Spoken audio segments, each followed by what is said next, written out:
So this is a continuation to that. So we will see what happened to Chitraketu in the later part of the story. We saw that he became a pure devotee, and then he became a king of Vidyadharas. Then he got a curse from Durga Devi when he loved at Lord Shiva that you'll be born in a demon's family. So that was a discussion we had last time. So we'll continue from where we left last time. I'll start with prayers. Om Jnanatimirandasya Jnananjana-shalakaya Chakshurunmilitam Yena Tasmai Shri Guruve Namaha.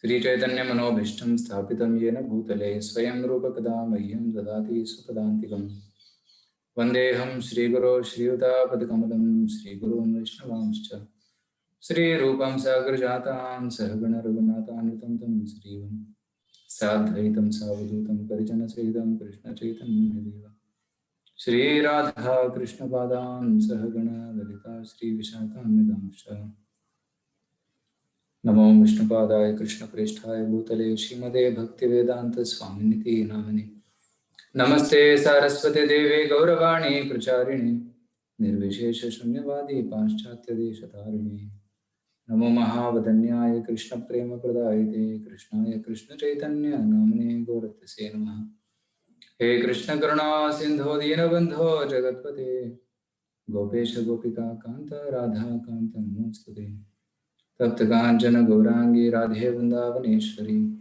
Vrishabhanusute Devi Pranamami Haripriye Vanchakalpatarubhyasya Kripa Sindhubhya eva cha Patitanam Pavanebhyo Vaishnavebhyo Namo Namaha Jai Sri Krishna Chaitanya Prabhu Nityananda Shri Advaita Gadadhar Srivasadi Gaura Bhakta Vrinda Hare Krishna Krishna Krishna Hare Hare Hare Rama Rama Rama Hare Hare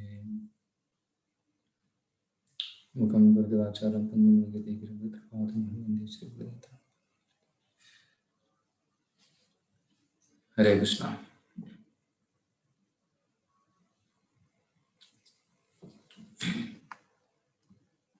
So the story starts from in 6th canto Srimad Bhagavatam. This is given. So in the 6th canto, chapter number 7 onwards, this story comes. This is a very interesting story and very relevant story for all the practicing devotees because it has many lessons, vital lessons for all of us. So once upon a time, Indra, who is the king of heaven, he was sitting on an asana like this. You will see in this left side, there is a person in white dress sitting. So there is a chhatri over his head, and there are many people worshipping him. So there are some Gandharvas playing flute. There's some apsaras are dancing for his pleasure. Some are singing his glories, and all the devatas are looking at him with great respect. So this is the scene, and you will see some people with wings also. And there's a denizens of Gandharva. They are like very, very beautiful. They have many, many powers. So they are all worshipping Indra. And at that time, his guru enters into that assembly. And then let's see what happens. I'll open Srimad Bhagavatam. We'll read the verses. And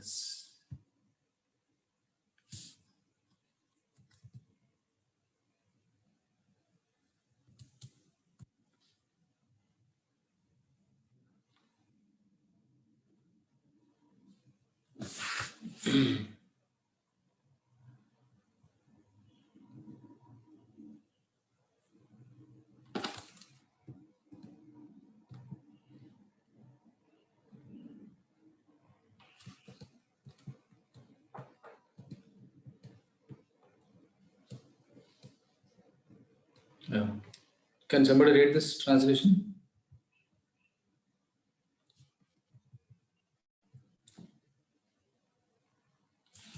Somebody can unmute yourself and read this translation. Yes, Omkar.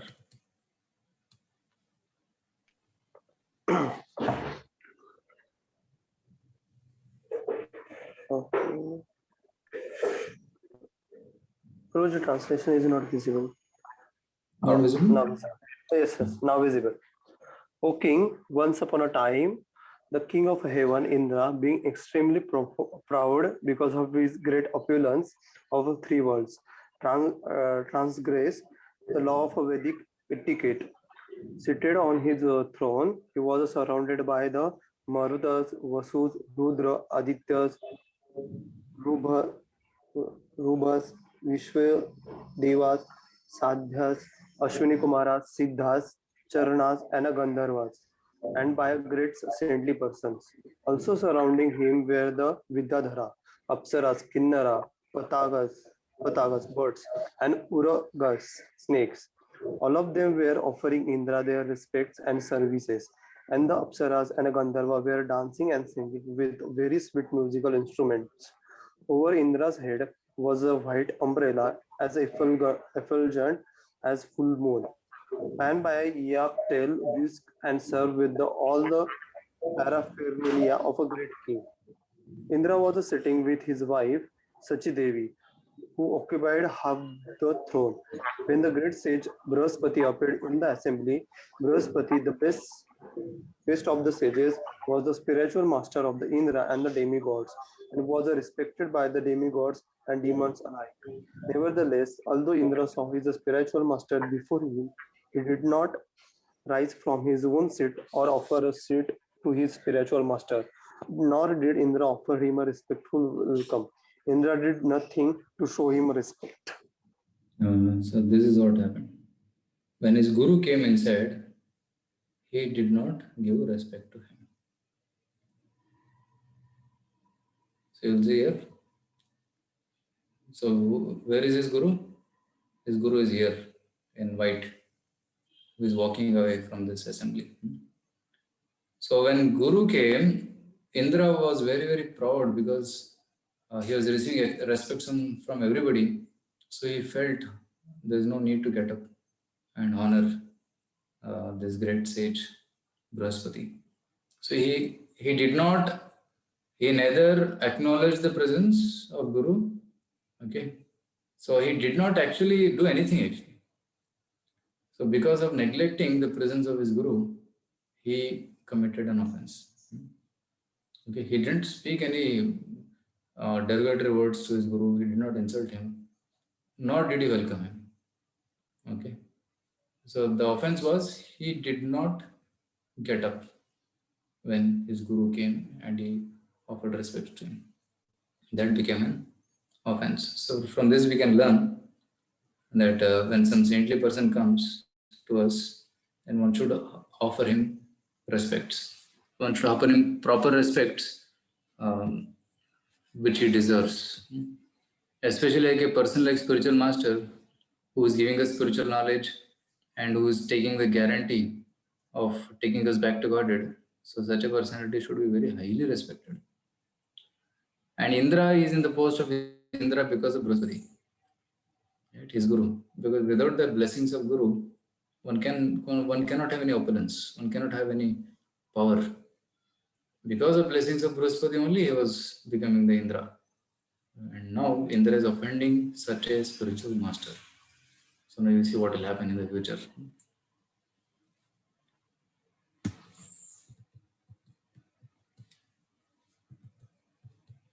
Yeah. Read this.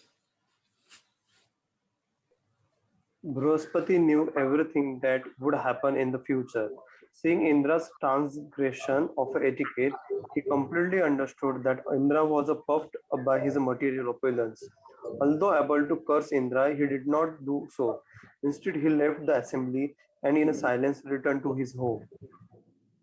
He silently went to his home. And now Indra realizes. Please read this also. Indra, the king of heaven, could immediately understand his mistake. Realizing he had disrespected his spiritual master, he condemned himself in the presence of all the members of the assembly. After Guru left, he realized, oh, I made a mistake. I should not have disrespected him. So then he condemns. Of course, he says that it is a regrettable offense. My lack of intelligence. I was very proud. I failed to show respect. I've insulted him, like that he says. So, and I'm condemned of my wealth and opulence, he says. So, yeah, please read this. If a person says one who is situated on the exalted throne of a king should not stand up to show respect to another king or Brahmana, it is to be understood that he does not know the superior religious principles. Yeah, actually, a king should stand up even when a Brahmana comes, because Brahmanas are more higher situated than the Kshatriyas. Kshatriyas in mode of Sattva, Brahmanas are in the mode of Sattva, Kshatriyas in the mode of Rajoguna. So it is etiquette that the Kshatriya should offer respect to a Brahmana because he is on a higher platform. Even in the Vedic culture, the Brahmanas are considered to be the head of the society. And Kshatriyas are considered to be the hand. And Vaishyas are compared to the stomach. And Shudras are compared to the leg portion. So from this also, the Brahmanas are situated at a higher level. So one should offer respects. So Prabhupada writes the same thing in the purport here. See, Prabhupada gives example of Narada Muni. Since Narada was a brahmachari, a Brahmana and an exalted devotee, okay, Narada is brahmachari, Brahmana and exalted devotee. Even Krishna, while acting as a king, offered his respectful obeisances unto Narada. Okay. Such is the conduct visible in the Vedic civilization. So Krishna is also setting an example by offering respects to Brahmana, like Narada Muni. And even we can see from the example of Sudama, when Sudama came to the home of Krishna, what kind of respect Krishna gives to Sudama. It's incredible. He offers him a golden plate, keeps his feet on the golden plate, washes with scented water, and then puts chandan on his body and gives nice feast. So all this is explained. So such a respect he is giving. So, so Guru is the best among all the Brahmanas. So he should be given special respect. So then he continues to tell many things. Yeah, now he repents and he wants to beg forgiveness. Please read this. King Indra said, therefore, with a great frankness and without the duplicity, I shall now bow my head at the lotus feet of a Brihaspati, the spiritual master of the demigods. Because he is in the mode of a goodness, he is fully aware of all knowledge and he is the best of the Brahmanas. Now I shall touch his lotus feet and offer my obeisances unto him to try to satisfy him. So now he wanted to go and offer respects, but it was too late. You know what had happened? Yeah, please read this. You will see what has happened here.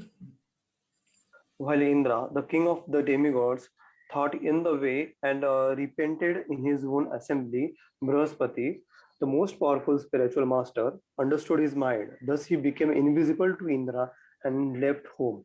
For Brihaspati was spiritually more powerful than King Indra. So Indra went and searched for Brihaspati, but Brihaspati became invisible. See, these Brahmanas have great powers. They can become invisible at their will. So Brihaspati left home and he became invisible. And Indra searched for him everywhere. He could not find Brihaspati anywhere. So finally, Indra became very afraid that now if my guru has left me, then who will protect me? So in that fear, he goes to Brahmaji. So because Brahmaji is a higher authority. So this also another lesson we can learn that sometimes we cannot approach immediate authority, then we go to the higher authority. That is the way one goes higher and higher. So when Devatas have problem, suppose some Asura attacks, Devatas go to Brahmaji for help. Like for example, Bali Maharaj attacks in 8th canto Bhagavatam. At that time, all the Devatas go to Brahmaji. Okay. And some cases are there where Brahmaji also cannot solve problem because he feels this is a problem beyond my scope. So then what Brahmaji does, to whom does he go? Can anybody say? When Brahmaji Lord also Shiva. cannot. Lord Shiva. Lord? Shiva. No, not Lord Shiva. Who is that one person who Holy Ghost? Lord Vishnu. Which Vishnu?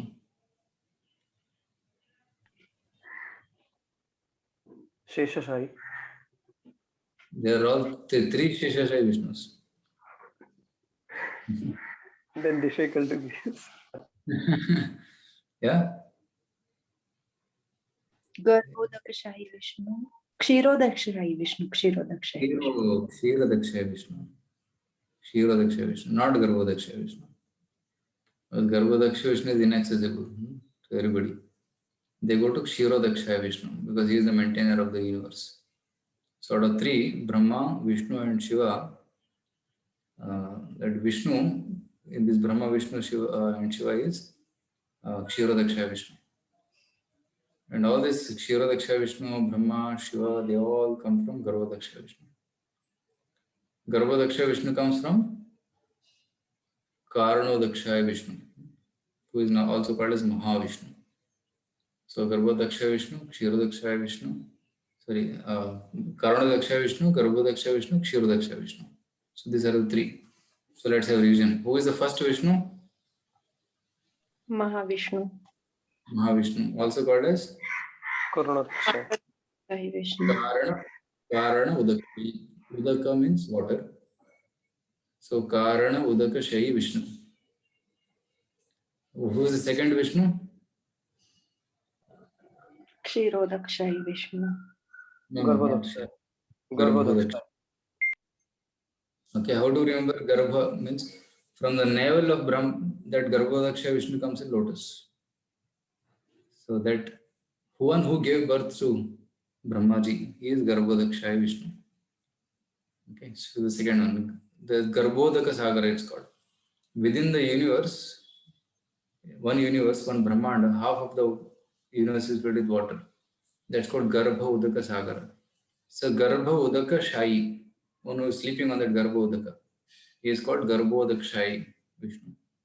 And third Vishnu is Kshirodakshaya. yeah, the remaining is Kshira. One is sleeping on Kshira Sagara, milk ocean. So Karanodakshaya, Garbhodakshaya, and Kshirodakshaya Vishnu. The three Vishnus. So one should know very clearly the difference between these three. So when Brahmaji is in trouble, he goes to Kshirodakshaya Vishnu. And sometimes Kshirodakshaya Vishnu gives darshan to Brahmaji, and sometimes he does not. So sometimes he just speaks a voice. Like in the case of Bhudevi, when earth was burdened, she went to Brahmaji for help. Then Brahmaji took Bhudevi and went to Kshirodakshaya Vishnu and prayed by chanting Purusha Sukta prayers. Om Sahasra Shirsha Purusha Sahasraksha Sahasrava Sabhumir Vishado Vritva Atyadishtadashangulam. So they chant all these Purusha Sukta prayers, and after the Purusha Sukta, Lord spoke. He spoke to Brahmaji. What did he speak? Don't worry, I will appear soon on this earth. But all of you go and take birth in Yadu dynasty. All the Devatas, you go and appear in Yadu Vamsha. Like this, Lord gave an order. And all the Devatas appeared in Yadu Vamsha. And except Brahmaji. Everybody appeared on earth. So because Brahmaji did not appear, he gave service to everybody, but he did not do any service. Lord performed the Leela with Brahmaji. It's called Brahma Vimohan Leela. He bewildered Brahmaji. So of course that is another topic. So the point here is, when Indra was in trouble, he went to Brahma. And Brahmaji gives a solution.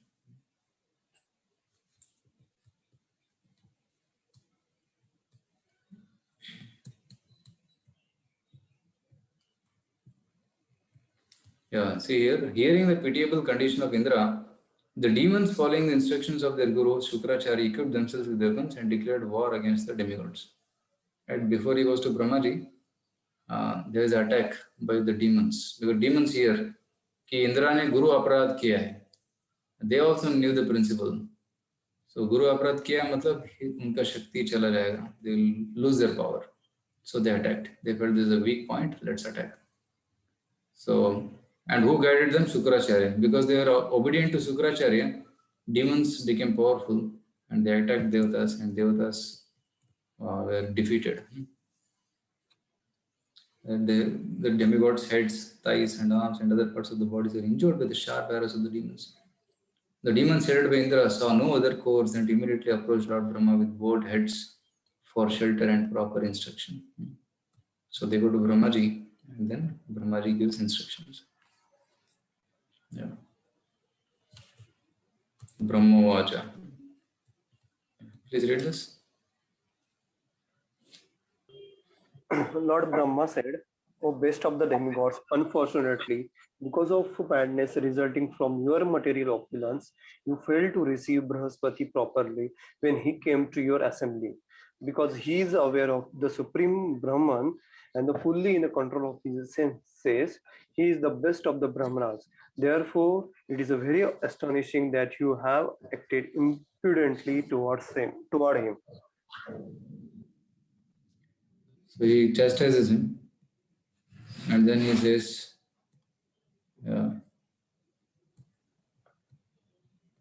so since the demons were weak, having been defeated by several times, how else could you, who are so advanced in opulence, be defeated by them? So because of your offense, you become weak. And asuras, they are following Shukracharya, so they have become strong. So here Brahmaji says the secret of demons' power. Please read this. O Indra, your enemies, the demons, were extremely weak because of their disrespect toward Shukracharya. But since they have now worshipped Shukracharya with great devotion, they have again become powerful. By their devotion to Shukracharya, they have increased their strength so much that now they are even able to easily seize my abode for me. Yeah, so he says that the asuras have become so powerful they can even attack me also because their devotion to Shukracharya. So this is amazing. So Shukracharya is so powerful. So the principle remains same. So you see this line, Yasya Prasada Bhagavad Prasado Yasya Prasada Nagati Kutopi. Right? If you attend Mangalarti in ISKCON, every day we sing this song. So the Yasya Prasada Bhagavad Prasada. Yasya means Guru in this song. Yasya Prasada. If you please the Guru, then Bhagavad Prasado, you are pleasing Krishna. Bhagavad means Krishna. Yasya Aprasada, if you do not please Guru, na gati kutopi, you don't have any other hope. You cannot make any spiritual advancement. So that is the meaning. So Indra offended his Guru, so there is no scope of victory for him. But if one pleases the Guru, this is what happens. Mukam karoti vachalam pangum langayate girim yat kripatamaham vande Shri Gurum Dinataranam. By the mercy of Guru, even a dumb man can become great orator. Mukam. Mukam means one who cannot speak. Karoti vachalam, he can become a great orator. Pangum langayate girim. Pangum means one who is lame and one has some deformity in the leg, he cannot walk properly. That's called pangum. Langhayate girim, he can climb a mountain. How? Yat kripatamaham vande. By the mercy of Sri Guru. By the mercy of Sri Guru. Dinataranam, one who is most merciful. By his grace, one can cross over. One can do impossible tasks. So that's the power. So like this, he goes on chastising and he gives a solution. Here is a solution. So Brahmaji gives an alternative solution in the absence of Brahaspati. Please read this. O demigods, I instruct you to approach a Vishwarupa, the son of a Swa, Swa, Twashta. Swasha, and Twashta. accept him as a guru. He is a pure and very powerful Brahmana undergoing austerity and penances. Please, by your worship, he will fulfill your desires, provided that you tolerate his being inclined to side with the demons. So Vishwarupa, he is one great sage of, he is son of Twashta. And Vishwarupa had 3 heads. Let me check if there is a photo of Vishwarupa. Vishwarupa had 3 heads, and Indra approaches Vishwarupa.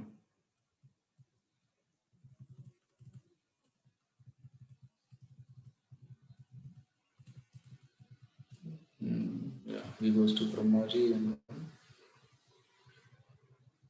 just checking. Yeah.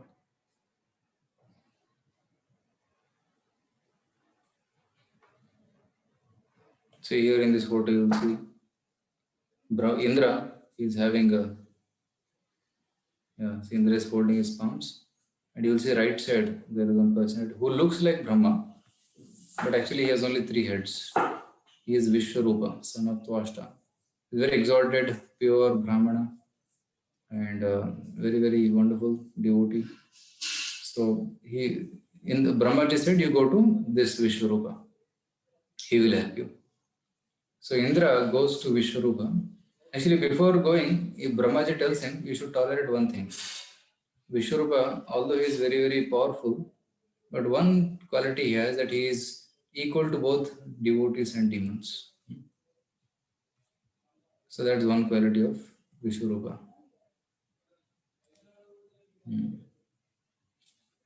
So that is one quality. So Devatas go to Vishwarupa, they offer prayers to Vishwarupa, and then after offering prayers, they request, please help me. Please help us to overcome this great calamity which has come. We have lost our Swarga.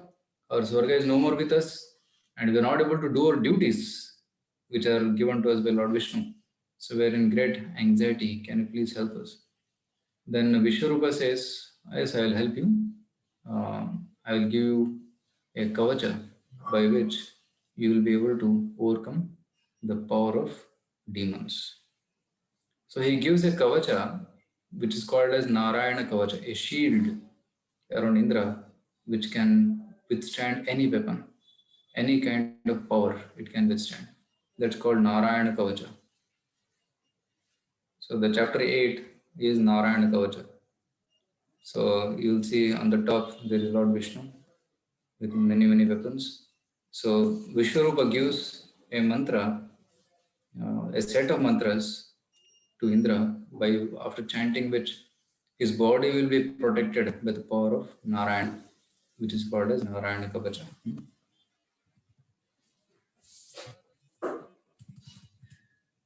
It was a long chapter. I will not go into details. So it is very technical chapter, that how we have to chant particular mantras at a particular place in the body. But in simple way, I can say that it is just invoking the names of Krishna, different names of Krishna on different parts of the body. That's called Narayana Kavacha. And even in daily ISKCON devotees, what they do is they chant mantras and apply tilak. Right? Like we apply tilak here on the forehead. Okay, how many of you apply tilak at home? You practice this tilak applying? So what does this tilak indicate? This tilak indicates that I am the servant of Krishna. And when you go to any office or any college, they give a ID card which we wear on the neck, or we put like a badge on the shirt. So that indicates that you are going to a particular college or a company. Similarly, when you put tilak, we are indicating that I am a servant of Lord Vishnu. Worshippers of Shiva, they put like this bhasma on their forehead. But Vaishnavas, they put Urdhva Pundra. Shaivites, they put horizontal. But Vaishnavas, they put Urdhva, going up. So that it has 2 lines. So anybody knows the reason why we put these 2 lines? What is the meaning behind these two lines? These are the lotus feet of Lord Krishna. Yes, correct.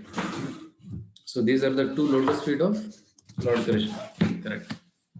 And what is this small thing on the bottom?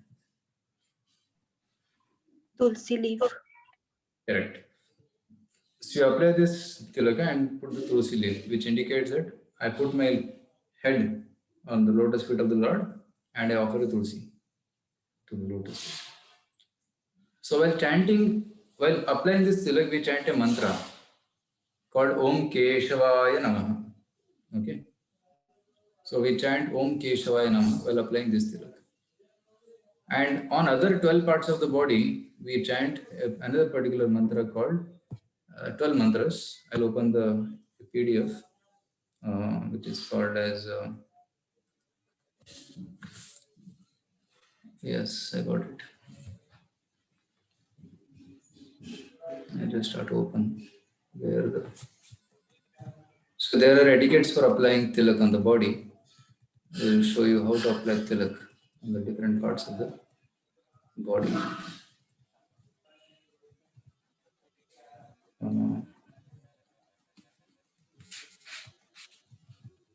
There is a photo which shows how to apply tilak on the body, which part of the body, what to chant.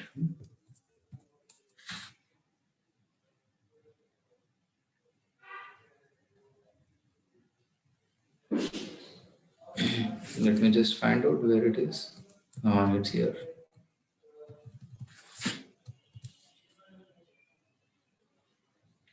There's nothing but a kind of kavacha which we put on our body.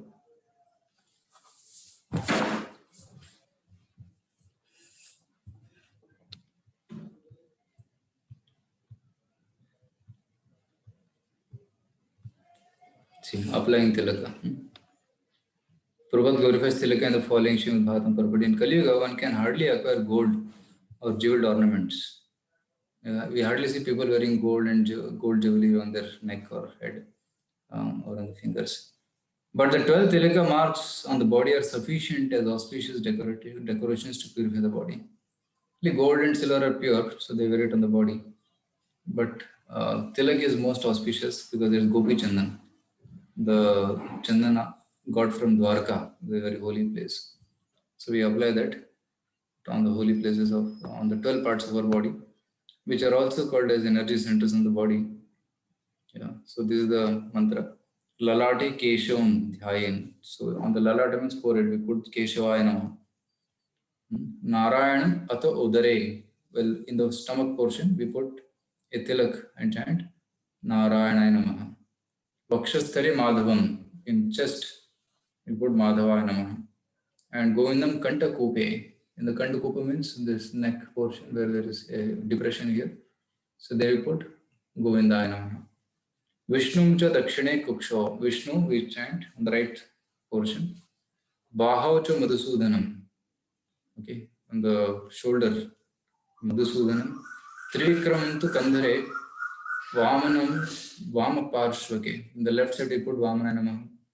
Trivikrama on the Kandhara, upper shoulder actually. Sridharam Vamabahu. Sridhara on the left, this upper hand. And then Rishikesham to Kandhare. Rishikesha on the shoulder part here. Prishthechu Padmanabham. On the back side, you put Padmanabham. Kantham, Katyam. Katyam means back, lower back. Damodaram Nyaset. These are the tilak looks. But you might have seen in temples, devotees wearing this kind of tilak. So these are the 12 portions where one puts tilak.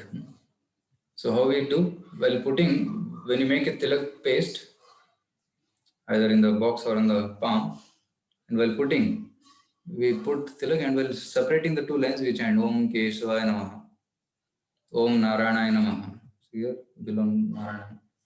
Om Narayana Namaha, Om Madhavaya Namaha on the chest. On the throat, Om Govindaya Namaha. On the right side of the belly, Om Vishnave Namaha. On the right arm, we chant Om Madhusudhanaya Namaha. On the right shoulder, Om Trivikramaya Namaha. On the left side of the belly, Om Vamanaya Namaha. On the left arm, Om Sridharaya Namaha. On the left shoulder, Om Rishikeshaya Namaha. On the upper back, Om Padmanabhaya Namaha. And lower back, Om Damodaraya Namaha. And if some tilik is remaining, we put it on the back of the head, on the shika, and we chant Om Vasudevaya Namaha and wipe the hand. So in this way, the tilak is put on the 12 different portions of the body. So there is nothing but a kavacha which helps us to protect from all the evil elements. Right? So in the olden days, advertisement used to come, Dabur Chamandrash, and they eat the Chamandrash.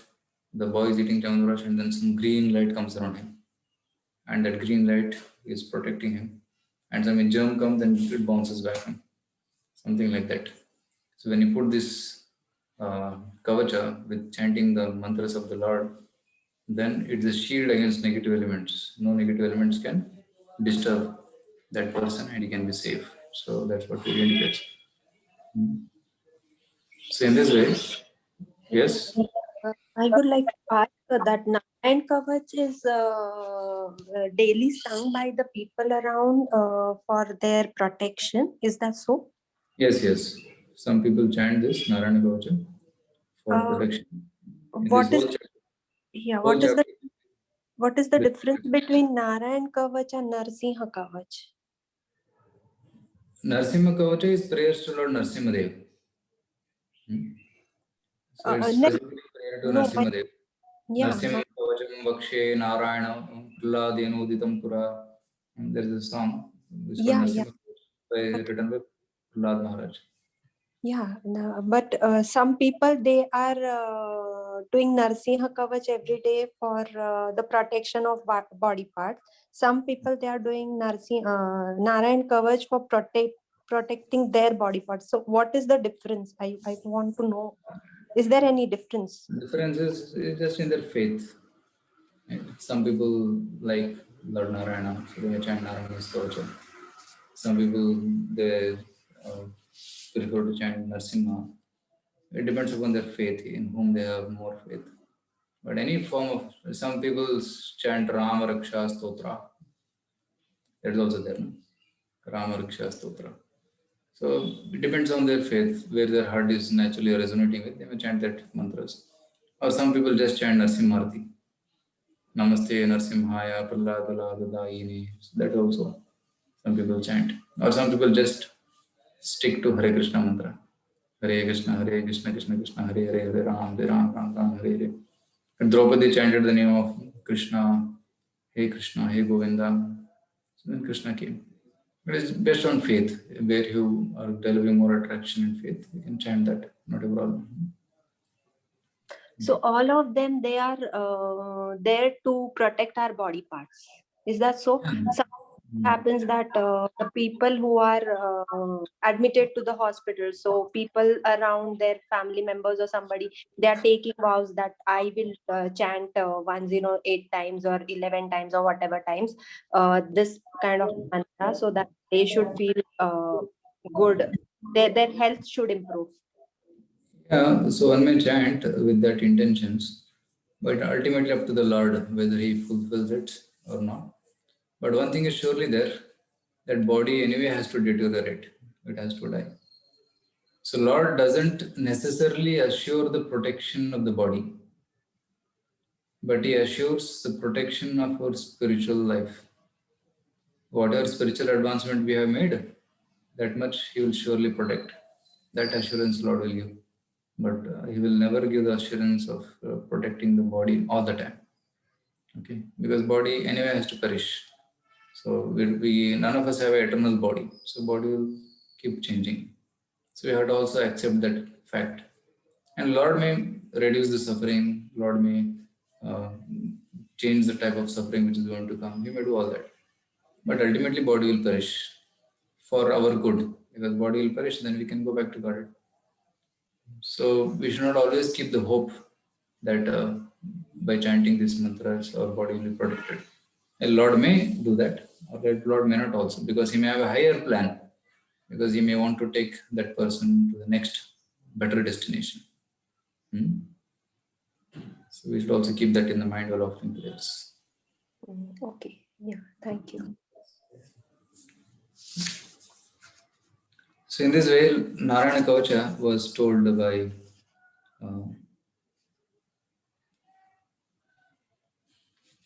there is a nice benediction also given.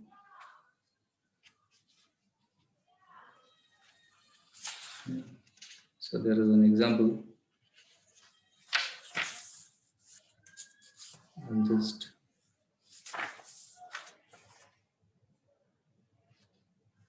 verse number 36.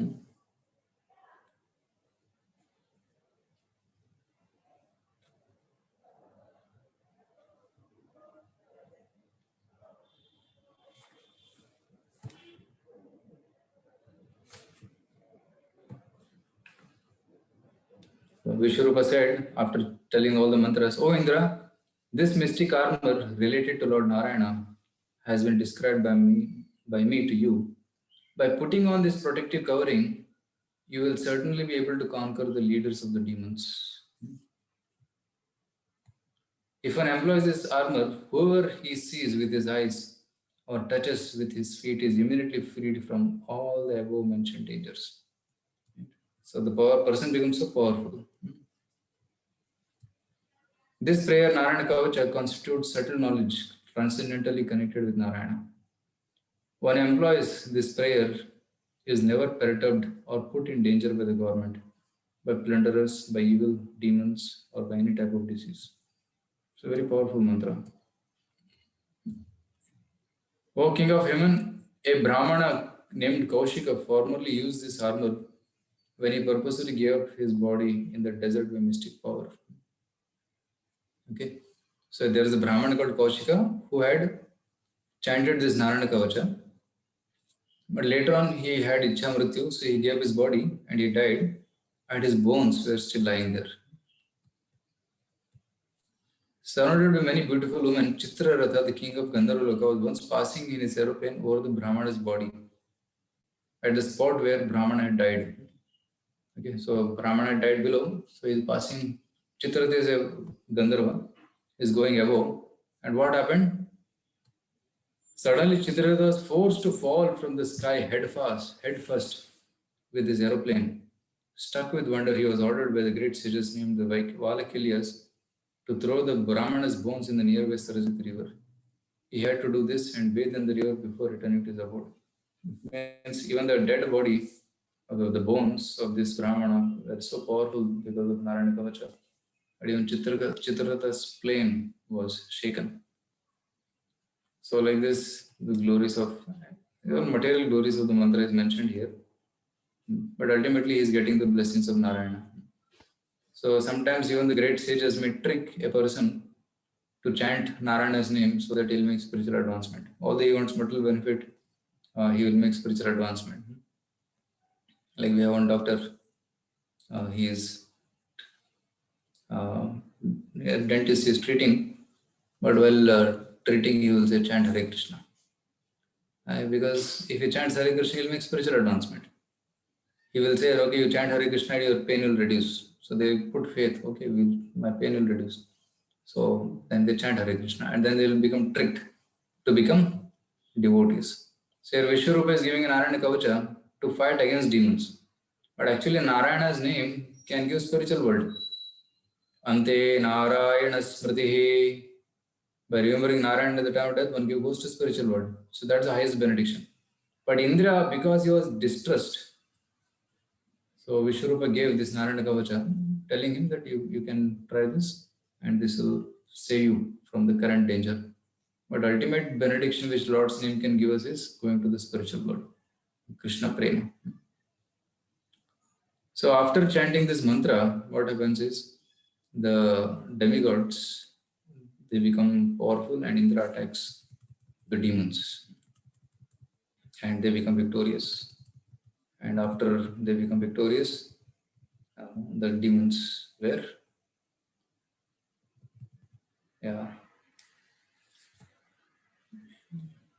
So after the demigods become victorious, what happens? Some very interesting thing happens. There's a twist in the story now. So chapter 9 is appearance of demon Vrutrasura. Okay, the point which we are coming to now. So what happened was, Indra, after he became powerful, he could conquer the demons, and he was obedient to Vishwarupa. But once what happened, Vishwarupa being equal to both demons and demigods, he was doing yajna, whereas offering blessings to both, to demons and to demigods. And that's the time when Indra becomes upset and he says, "You are offering oblations to my enemies." So he killed him. So Indra kills Vishwarupa and distributes his sinful reactions. So we'll go to that, some sections, some important shlokas. I'm not going shloka by shloka because it's too long story, but I'm just going through important shlokas.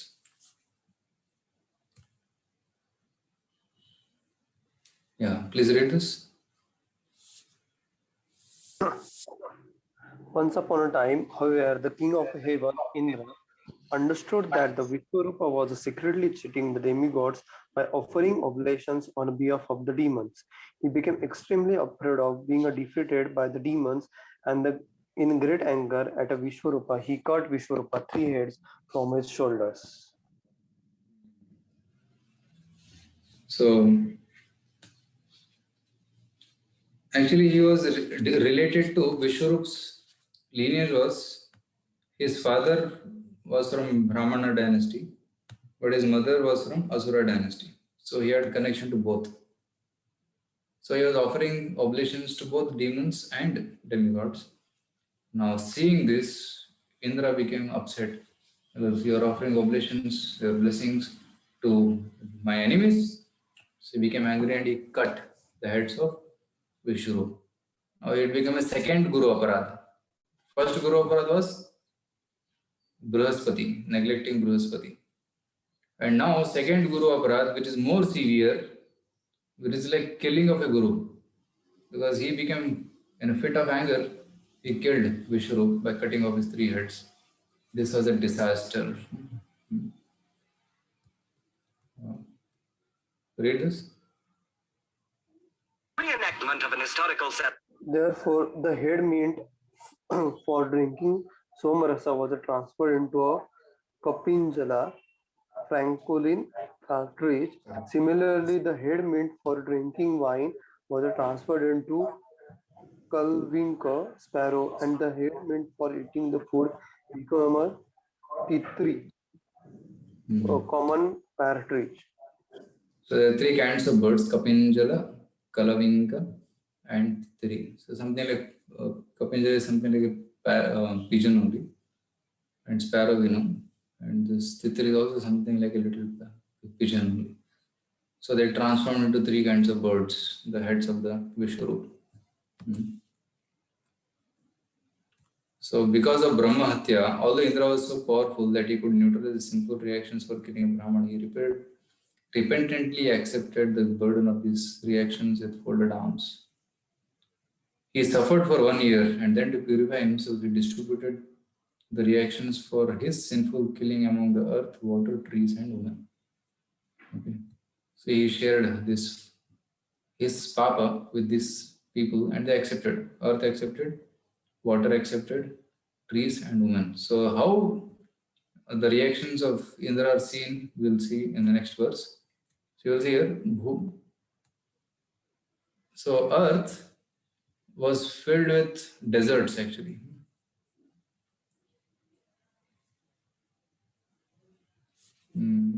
Okay. In return for King Indra's benediction that ditches in the earth would be filled automatically, the land accepted 1/4 of the sinful reactions for killing a Brahmana. Because of those sinful reactions, we find many deserts on the surface of earth. So Indra's reactions became deserts on earth. I'll open this. This is easy. Okay. So the earth, earth accepted the reaction that there will be many deserts on the surface. What was the benediction given? Ditches on the earth would be filled up automatically. Like when the ditch is there, you put water, it gets filled up. So that kind of benediction was given. And the trees, what was the benediction given? Their branches and twigs would grow back when trimmed. That's why you see, cut the trees and it again grows.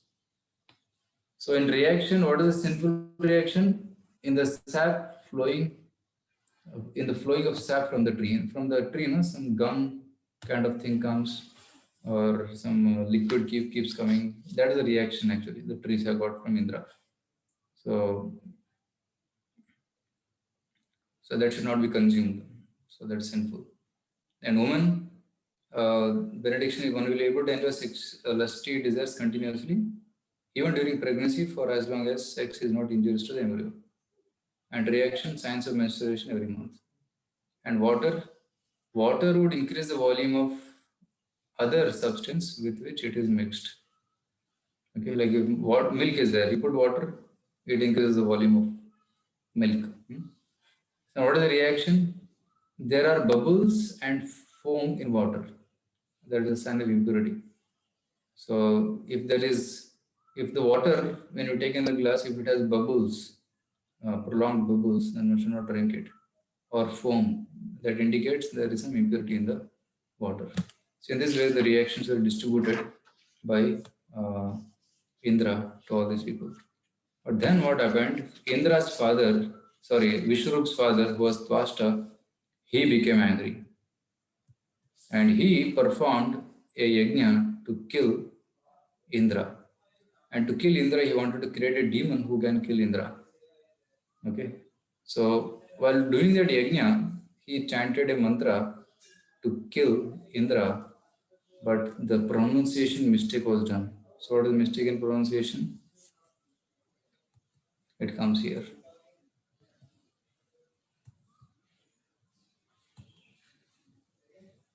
Here. Hataputras tatastvashta juhavendraya shatruve Indra Shatro Vivardhasva Machiram Jahi Vidvisham. Can somebody read this?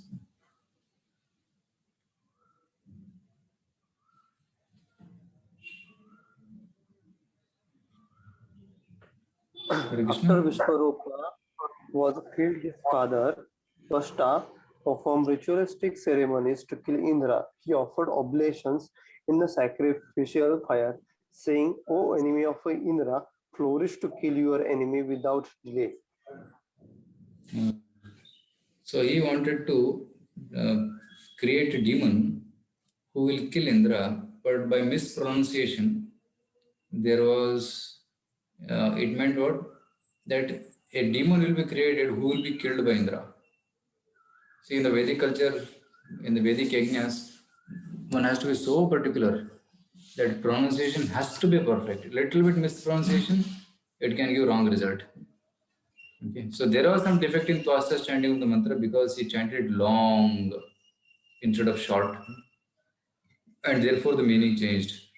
Twashta intended to chant the word Indra Shatro, meaning O enemy of Indra.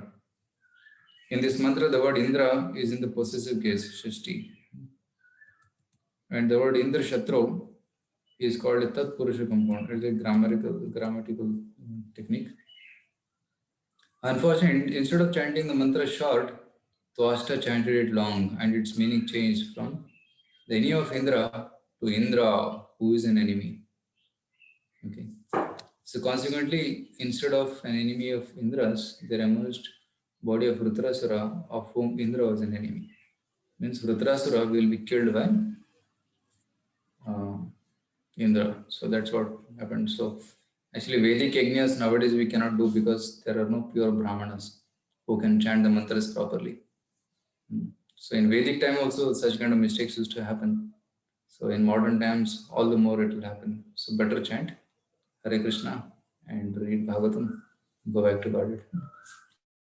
So then came a very tall, blackish personality from the yajna, whose name was Vritrasura, because he became so big immediately. He covered the entire sky. So because of covering the entire sky, he's called Vritra. Vritra means huge. So he is an Asura. So he's called Vritrasura. So this Vritrasura demon appeared, and Vritrasura started to, the demigods When Vitras started attacking, demigods became afraid. And they all lost all their strength.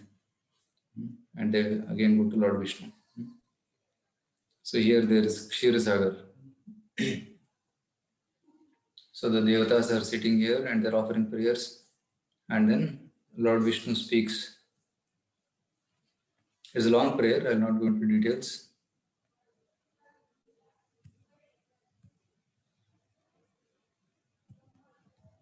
So simple thing they say. So Lord says to demigods, you go to Daditi. There is a Rishi called Daditi. All of you must have heard the name of Daditi. So Daditi Yes, will be Prabhuji. Daditi is a very powerful sage. You go and ask his bones.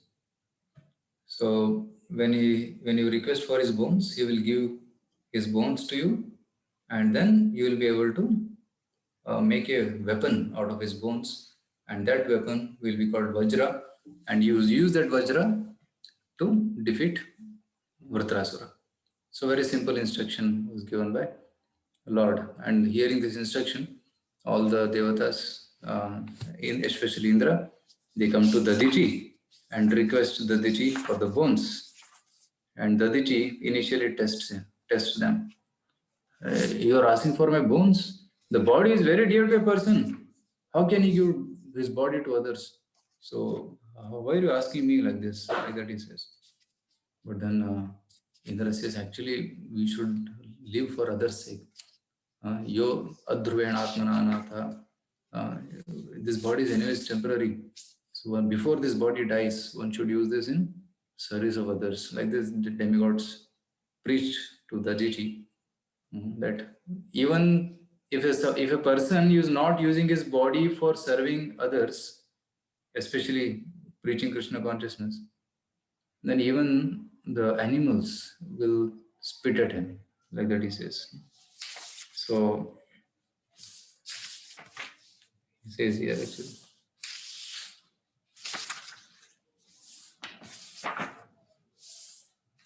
Yeah.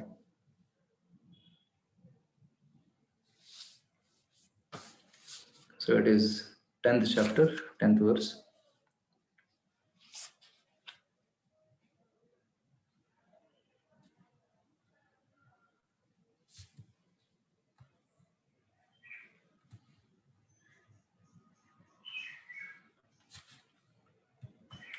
This body, which is eatable by jackals and dogs after death, does not actually do any good for me, the spirit soul.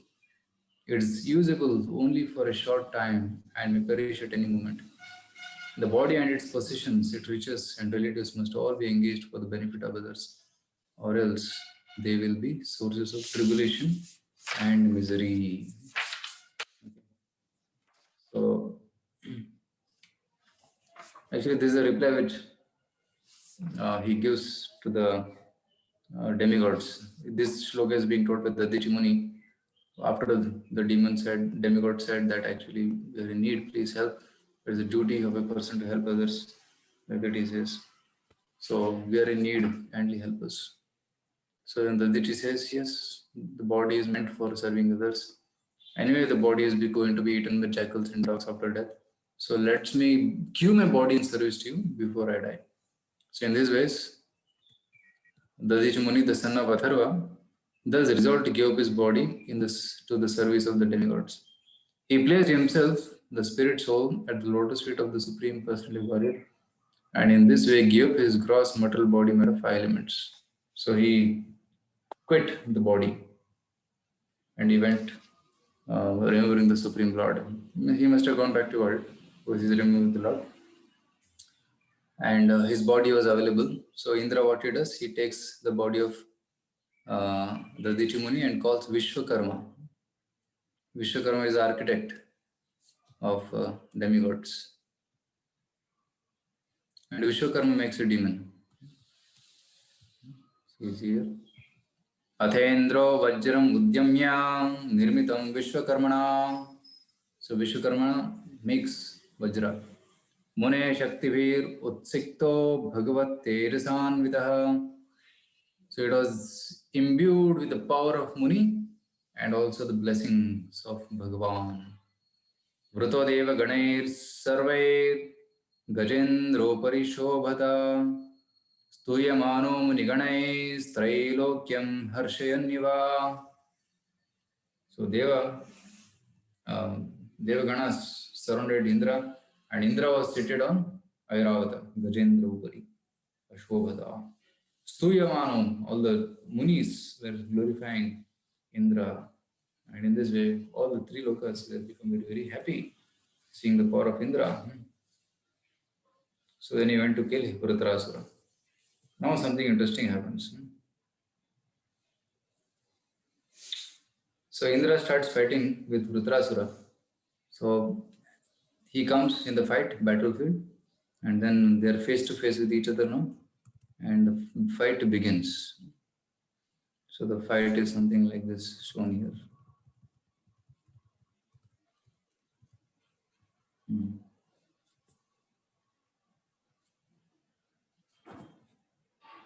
I'll show this PPT. Yeah.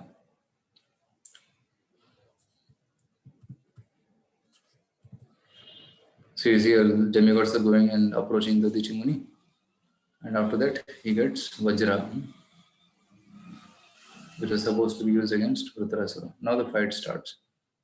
So Indra is there above on the elephant fighting, and below there are demons. They're also throwing their weapons, and huge big fight starts between both of them. Okay. So the fight took place at the end of Satya and beginning of Treta Yuga at Narmada's bank. It's not the Narmada which you find in India. There is another Narmada in the higher planets. So there, on that bank of Narmada, this happened. So there are thousands of demons. Demons attack the demigods. So the fight is going on and on. So demigods are covered by arrows, just like stars covered by cloud. So demigods quickly cut the weapons into pieces before even they reached them. So they cut the arrows of the demons. Demons shot mountain peaks, stones and trees, and demigod soldiers broke them into pieces. Vritarasura's soldiers became afraid. Demigods have become so powerful. We're not able to defeat them. So demons attack on demigods who are protected by Krishna's futile. Right? So then Asuras lost and left their leader even in the beginning of fight. So Asuras, because they are getting injured by demigods, they became afraid and left Vritarasura and they were running away. And when they are running away, he speaks to Asuras, hey, don't stop here. Stop. Fight. You're running like a coward. It will not be appreciated. Better stand here and die. Because for a Kshatriya, fighting in battle is glorious. So you should not run away. So Vritarasura gives demons good advice. And then what happens is, what happens when Vritarasura is speaking like this to his soldiers who are running away, the demigods, they start attacking the demons from behind. Right? Suppose a person is running away from battle, one should not attack from behind. One should attack from front only. There's a rule in the Kshatriya conduct. Face to face. If somebody is turning his back, you cannot hit at the back.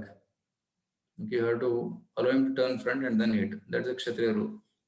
So here, demigods also start attacking demons from behind. So Vritarasura got even more wild. Arey, you demigods, you know the rules of war. Why are you shooting arrows from behind? Shoot from the front. You should not do like this. It's injustice. Like this, Vritarasura started telling demigods also. So now stand before me and fight with me. Like this, Vritarasura. Don't fight behind this cowards. They're running away. Fight with me, he says. So then what happens? Vritarasura gives a huge roar like this. Loudly he roars. After roaring, the demigods, hearing this sound, they become murchit. They fall unconscious. That was a kind of roar which he used. Okay, demigods fainted and then closed their eyes. And then what Vritarasura did, he started walking in the demigod side. And because he was so big, whenever he was stepping, he was trampling and he was killing so many people, hundreds of people, just by keeping his feet on them. So in this way, so many demigods were dying. So then Indra comes. See, now the fight between Indra and Vritarasura, they come face to face with each other. So this is also very thrilling. What happens here is Indra takes his gada. Indra takes his gada first and he throws at Vritarasura. And Vritarasura catches the gada and then he throws it back. So the gada hits Airavata on the head like this. And Airavata is thrown about 20 feet behind, and then blood is coming out of his mouth and he is very severely wounded. And seeing this, Indra becomes very afraid. He is so powerful. And Indra takes his mystical hand, touches Airavata, and Airavata becomes all right. But Indra is afraid. He is losing hope. Now he's finding out what to do now because he is so powerful. Right? There is a question here, Purji, what did Vritarasura say to demons? Actually, he said to demons, don't run away. Basically, stand and fight because it is an insult for a Kshatriya to run away from the battlefield. It is an insult actually for a warrior. Right? It is said that for a Kshatriya, if he comes home, the Kshatrani, his wife, queen, will say, no, remove your shirt and show me, show your back. So he'll show the back. If there are arrows on the back, he'll say, you run away from the battle and come. You are recovered, no injury. So the Kshatriya spirit was like that. Right? Nobody should show the back in the battlefield. If you show the back, then arrows will hit behind. It means you are running away from the battlefield. So you have come like a coward. So that is not allowed. But if there are arrows in the front, then that is a real Kshatriya. You are facing the warrior enemies face to face, and then you defeated and came. That's what it indicates. So that was the spirit of a Kshatriya. But nowadays we don't find that spirit. People are hiding and shooting. So, and even sometimes putting bombs in the night. So that is not Kshatriya. So in the olden days, Kshatriyas means they'll fight face to face, not hidingly. So that's what, in essence, Vritarasura says. If you want more details, you can read this section, chapter 11. Sorry, chapter 10 of 6th canto. We'll get more details. But I'm rushing ahead because I'm coming to the main point. Main point comes soon. So Indra becomes hopeless, and Indra, seeing the power of Vritarasura, he becomes hopeless and he loses his. Okay, so Airavata broke his mouth, spitted blood, and pushed 14 yards back. And Vritarasura refrained to strike Indra because Indra was afraid. Okay. So Indra relieved Airavata with his nectarian hands and stood silently. Then Vritarasura chastises Indra. So Vritarasura says, no, you killed my brother, Vishwarupa. What did he do? He helped you only. Why did you kill him? Like that. He chastises.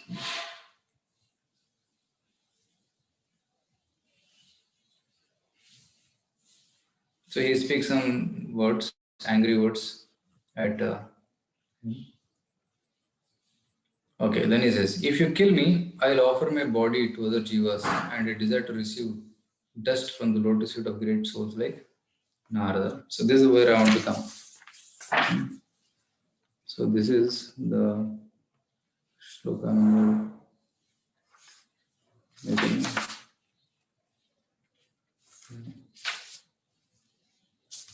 Manasvinam padarajat prapatsye. I will get the dust of the lotus feet of Narada Muni if you kill me. So this indicates that Vritarasura is a devotee. So I'll go ahead to the section. Now he says, now throw your thunderbolt at me. Don't you have faith in Lord Vishnu? Lord Vishnu has told that I will be killed by the Vajra. Throw it at me. You don't have faith? Use it. Why are you not using it? Now here see Vritrasura has such faith in Lord Vishnu. This shows again that he is a devotee. Freed from mortal bondage, meditating on Lord Sankarsana, I'll attain the destination of Narada. Right? I'll be able to go to Narada Muni. Because Narada Muni is his guru. Right? He was Chitraketu in his previous life. So he's remembering his guru. So Chitraketu was preached by Narada Muni and enlightened by Narada Muni. And he got darshan. Chitraketu got darshan of Krishna by the grace of Narada Muni. So he wants to go back. So Lord doesn't give opulence to devotees since it increases his pride, anxiety, etc. So here is referring to that he was such a great king, but now he's become a Rakshasa because he wanted to make me humble and make me intense in my devotional service. So then he comes to 4 prayers. This is what I wanted to discuss. So 11:4, 11:24. Okay. These are 4 prayers. We will discuss these 4 prayers and then we will see how Vritrasura was killed and what destination he got, how he went back to Godhead. So these 4 prayers, 24, 25, 26, 27, they are also called as Chatushloki Bhagavatam. There is one Chatushloki Bhagavatam in 2nd canto, and there is another Chatushloki in this 6th canto. So I will read this shloka and one of you can read the translation. Aham hare tava padaika mula dasa anudaso bhavitasmi bhuyah manasmaretashu pater gunamste grinitava karma karotu kayah. Somebody read translation. O my Lord, O Supreme Personality of Godhead, will I again be able to be a servant of your eternal servants who find shelter only at your lotus feet? O Lord of my life, may I again become their servant so that my mind may always think of your transcendental attributes, my words always glorify those attributes, and my body always engage in the loving service of your Lordship. Yeah, here is telling. So Vritrasura in Asura body is offering prayer like this. Aham Hare, O Hari, Tava Padaika Mula Dasa Anudasaha. I want to become the servant of your servants. Tava Padaika Mula Dasa. So those who are devotees of your lotus feet, I want to become their das. Bhavitasmi Bhuyaha. When I'll become like that? My mind, Manaha, Smareta, Ashupatir Gunamste. Let my mind always think of your qualities. Grinita Vak, my words may glorify you. Karma Karot Kaya, may my body always serve your lotus feet. So this is the aspiration.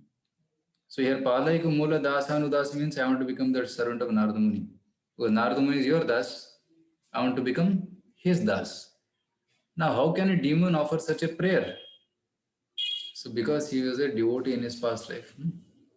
So actually in Bhagavatam, first comes Vritrasura story, how Vritrasura went back to Godhead, and then the devotees ask, and then Parishit Maharaj asked, how come Vritrasura is such a devotee in the demon body?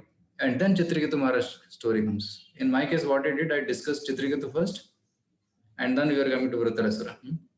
So you see here, 11th chapter is qualities of Vritrasura, and 12th chapter is death of Vritrasura. Then Indra afflicted with sinful reaction on killing Vritrasura because he is a devotee, he killed a devotee.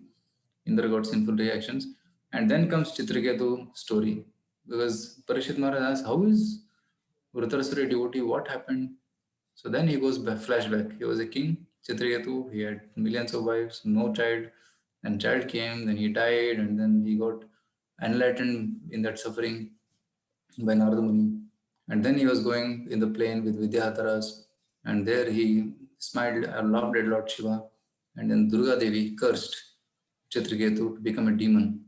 Actually, it is Lord's plan it was Lord's plan to intensify the devotion of Chitraketu.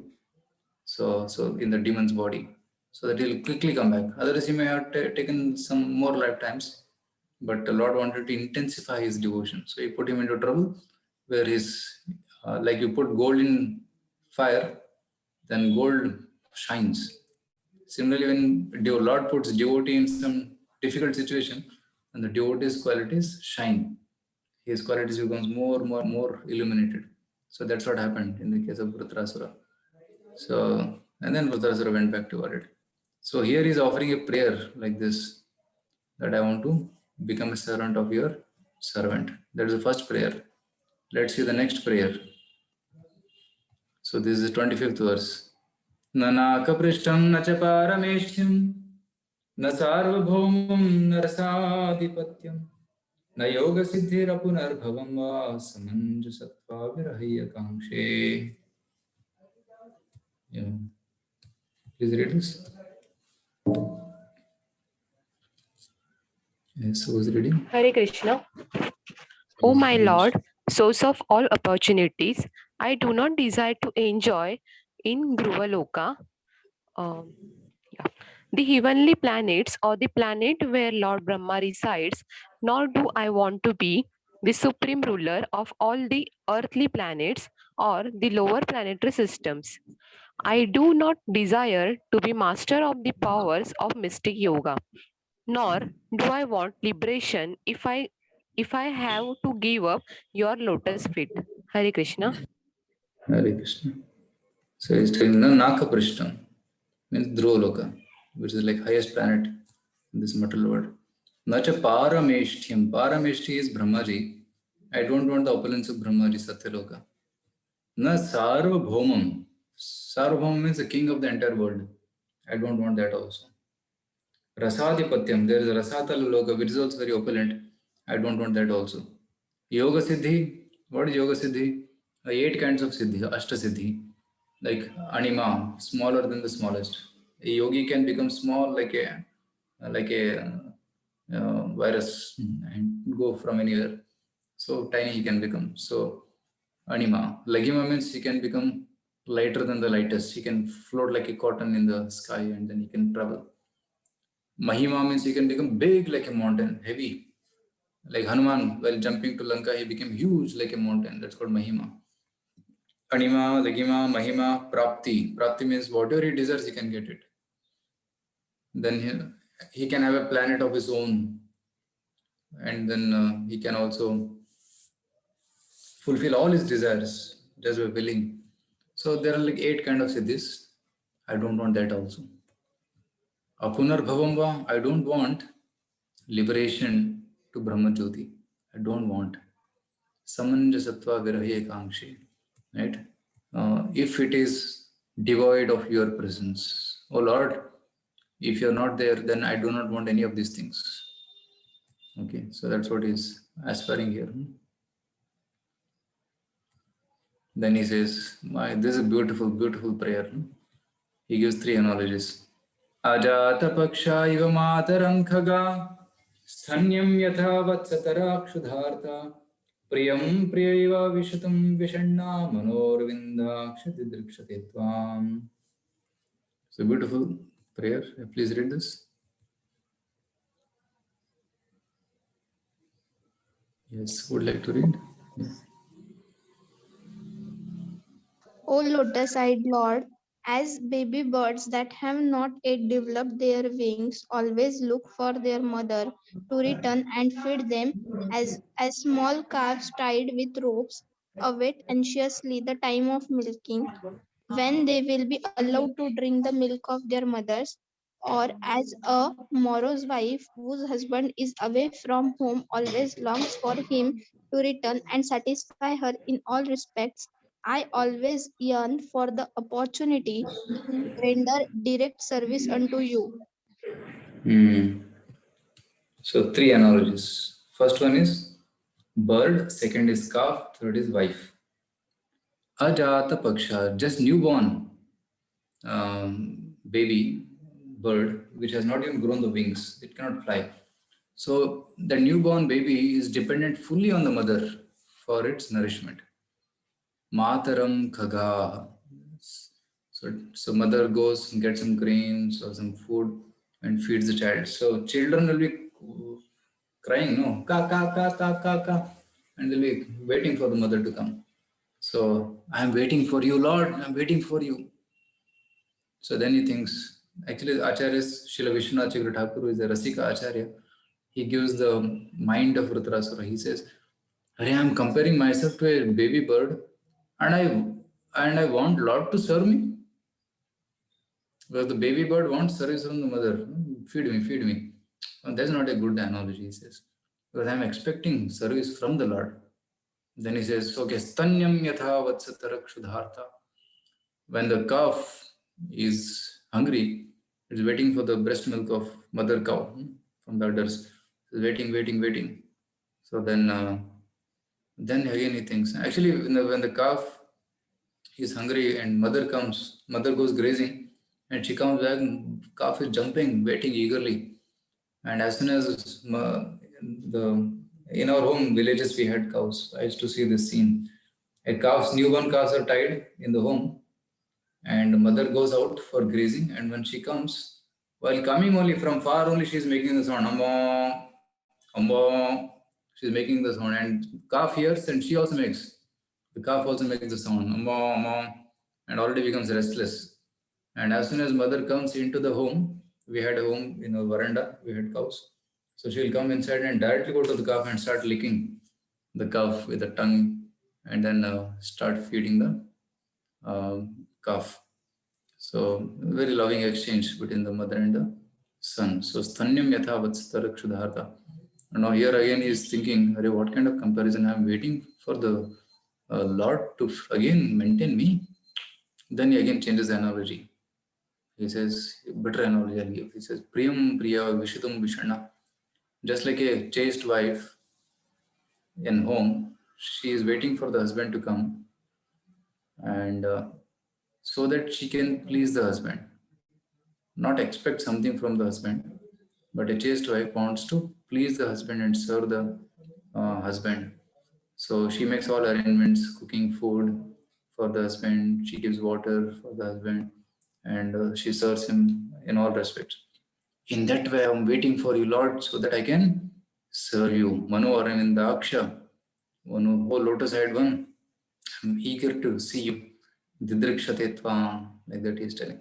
So this indicates the eagerness of Vritarasura to meet the Lord. So he's not afraid of death. He's waiting for death eagerly so that he can go back to Godhead. And last shloka, he says, Mamottama shloka janeshu sakhyam samsara chakre brahmatah swakarmabhi tvanmayatma apajadara gehesh asakta chittasya nanatha bhuyaha. Yeah, please read the translation. One of you can read. Hare Krishna. O my Lord, my Master, I am wandering throughout this material world as a result of my fruitive activities. Therefore, I simply seek friendship in the association of your pious and enlightened devotees. My attachment to my body, wife, children, and home is continuing by the spell of your external energy. But I wish to be attached to them no longer. Let my mind, my consciousness, and everything I have be attached only with you. Hare Krishna. Yeah. So he is telling that Uttama shloka janeshu sakyam. I want the friendship of pure devotees. Samsara chakre brahmatam sukarmi. I am wandering in this world because of my own karma. Swakarma bhi. Tvan maya, because of your maya, I am attached to now my atma, my body, atmaja, my sons and daughters, dara, wife, and my home, geha. Oh Lord, because of your maya shakti, I am attached to my body, wife, children, and all these relationships. I don't want all these things. Asakta chittasya nanatha bhuyat. I don't want to be attached to this again. Oh Lord, please give me association of your devotee Narada Muni. So in this way, he is intensifying his prayer to the Lord and in the battlefield. Okay, and after hearing this, he tells, now fight. I'm eager to fight. Take your thunderbolt and kill me.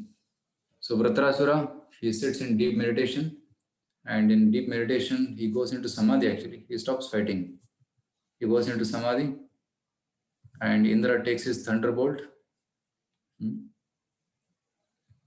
I'm just fast forwarding. So Indra takes his thunderbolt, and then he starts killing Vritarasura who was in. So you see Vritarasura.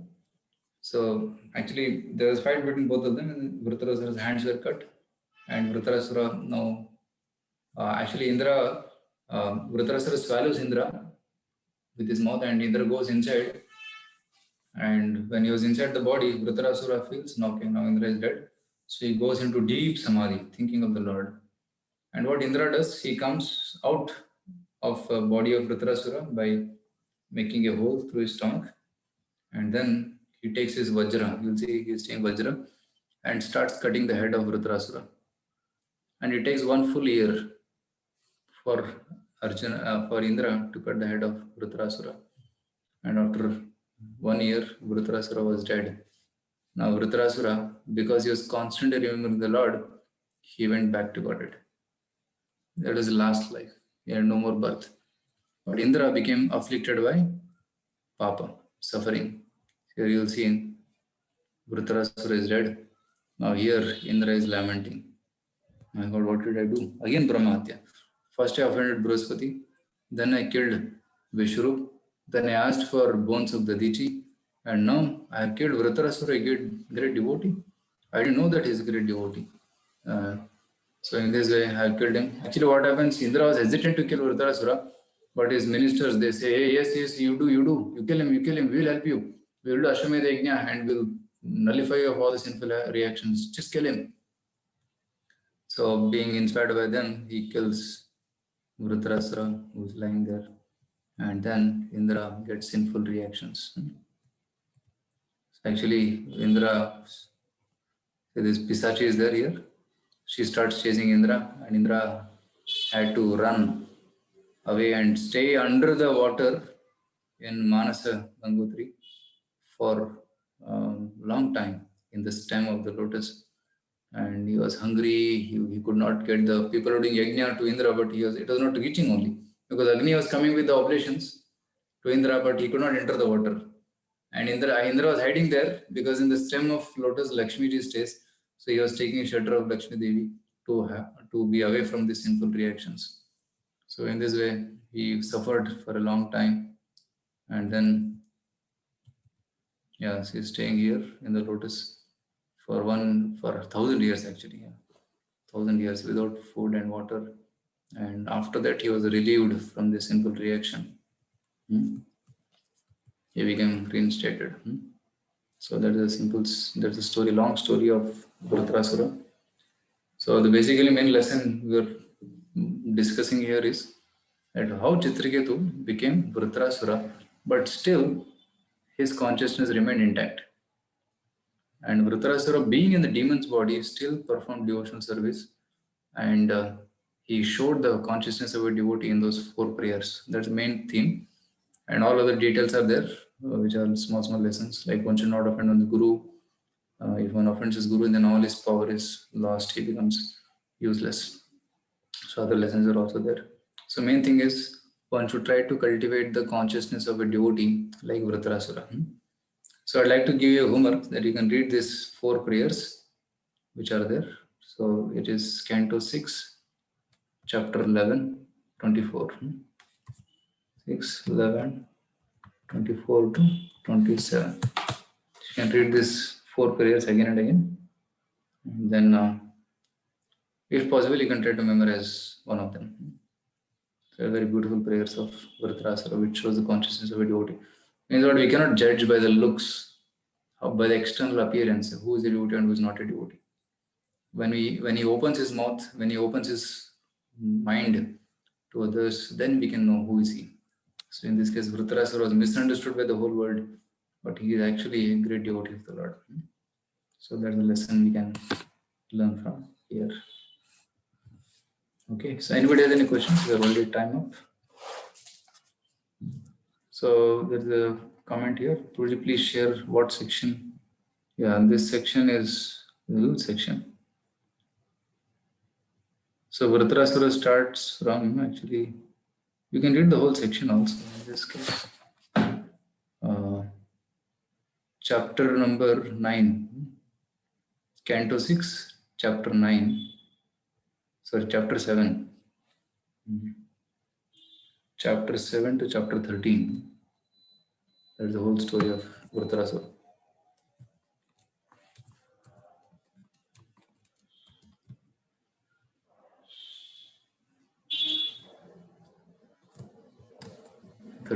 This is Vritrasura story. There's Indra offending Brihaspati, then Vishwarupa, then birth of Vritrasura, and then prayers of Vritrasura and killing of Vritrasura. So it all is covered in this 6-7 chapters. Okay. So Hare Krishna. Any other questions? Somebody has? I had come to Udupi again here, so we had a 3-day program with some group of devotees. So now today I'll be traveling back to Bangalore again. So that's I'm in a different location. Yeah. No Hare questions? Krishna, Prabhuji. Hare Krishna. I have one question, but not related to today's session. Okay. I want to ask when to read Garud Purana and what are the rules to read it? I don't know. I have not read personally. Okay. I'm still trying to understand Bhagavad Purana. Right? Okay. So first we try to read Bhagavatam. But that's what Lord Chaitanya has recommended. So that is because among all the Puranas, Bhagavatam is considered to be topmost. And that itself is such a big literature. So many cantos, so many stories, so many lessons. That itself is sufficient. But for some details, one can refer other Puranas. But main thing we keep is Bhagavatam. So Okay, Bhagavad Gita, Prabhuji. Bhagavatam, Chaitanya Charitamrita, these 3. Okay. Once we become thorough in these 3, then we can go to other books. Actually, my uncle suggested me, like he said, this Garud Puran should be read in the period of Sutka only. Yeah. And Generally, when a actually, person dies, they yes, read. yes. Yeah, because that Garud Purana has details of transmigration of the soul, right? Where the soul goes. All descriptions are there. So hellish planet descriptions are there. So all that is there. But Vaishnavas, we read Bhagavatam. Okay. In all situations, we have only one task to do, that is read Bhagavatam. Okay, Prabhuji. Thank you. Hare Krishna. Hare Krishna.